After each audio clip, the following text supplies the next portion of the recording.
টানা ৩৬ বছর ধরে সত্যজিৎ রায় প্রায় প্রত্যেকটি ছবির এডিটিং করেছেন দুলাল দত্ত। পথের পাঁচালী থেকে অপরাজিত, ওদিকে অপুর সংসার থেকে মহানগর। এমন এক বাঙালি যার কথা আমরা অনেকেই জানি না। কে এই দুলাল দত্ত? চলো আজকের এই ভিডিওতে ওনাকে নিয়েই আলোচনা করা যাক। ১৯৫২ সালের এক বৃষ্টির দিনে মানিকবাবু তার ৩ নম্বর লেক টেম্পল রোডের বাড়িতে এক অপরিচিত ভদ্রলোকের সাথে কথা বলছেন। তিনি ভদ্রলোককে প্রশ্ন করলেন, আমি একটা ছবি বানাবো যেটার পুরোটাই প্রায় বাইরে শ্যুট হবে, আপনি কি এটাকে এডিট করতে পারবেন? ভদ্রলোক একবারও না ভেবে তৎক্ষণাৎ হ্যাঁ বলে দিলেন। আর সেখান থেকেই সূচনা হয় এক নতুন অধ্যায়ের। পথের পাঁচালী থেকে আগন্তুক, সত্যজিৎ রায় প্রায় প্রত্যেকটি ছবিতেই দুলাল দত্ত এডিটিংয়ের দায়িত্ব সামলেছেন।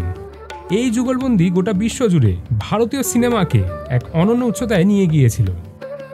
১৯২৫ সালে চন্দননগরে তার জন্ম হয়। মুম্বাইয়ের রণজিৎ মুভি টোন স্টুডিওতে তিনি প্রথম এডিটিংয়ের কাজ শেখেন। পরে কলকাতা ফিরে এলে তার সাথে কিংবদন্তি সম্পাদক রমেশ যোশীর আলাপ হয়, যিনি ঋত্বিক ঘটকের সাথে কাজ করেছিলেন। রমেশবাবুর কাছ থেকেই তিনি নতুন করে আবার কাজ শিখতে শুরু করেন। এডিটিং রুমের টেবিল মোছা, ফিল্ম কাটার জন্য ব্যবহৃত কাঁচি পরিষ্কার করা, স্প্লাইসিং সরঞ্জাম পরিষ্কার করা ইত্যাদি। ১৯৪৯ সালে মুক্তিপ্রাপ্ত সত্যেন বোসের পরিবর্তন ছবিটি ছিল তার স্বাধীনভাবে করা প্রথম কাজ। এরপর ১৯৫১ সালে বরযাত্রী, তারপর দেবত্র, আশা, আধারে আলো, পরপর ছবিতে তিনি কাজ করতে থাকেন। তবে তার জীবনের মোড় ঘুরিয়ে দেয় ১৯৫৫ সালে মুক্তি হওয়া এক ছবি পথের পাঁচালী। সেখানে তার কাজ সারা বিশ্বব্যাপী প্রশংসা কুড়ায়। তারপর একে একে অপরাজিত, অপুর সংসার, দেবী, মহানগর এবং আরও নানা সিনেমায় তিনি এডিটিংয়ের দায়িত্ব সামলেছেন। তবে তিনি শুধু ছবির দৃশ্য সম্পাদনাতেই থেমে থাকেননি। ১৯৫৭ সালে তরুণ মজুমদারের বালিকা বধূ এবং সত্যজিৎ রায়ের চিড়িয়াখানা ছবিতে তিনি শব্দ সম্পাদনার কাজও করেন।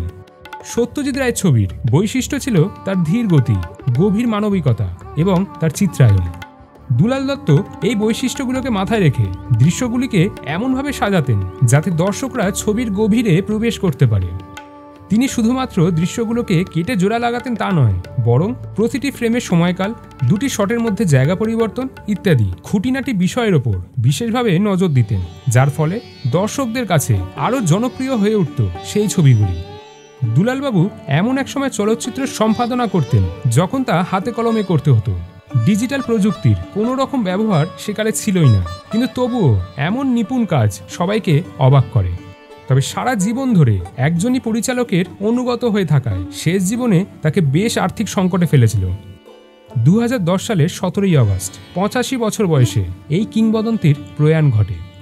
কেমন লাগলো আজকের এই ভিডিওটা জানাতে ভুলো না কমেন্ট করে। আর নানা বিষয়ের উপর ভিডিও দেখতে হলে এই পেজটি ফলো করো।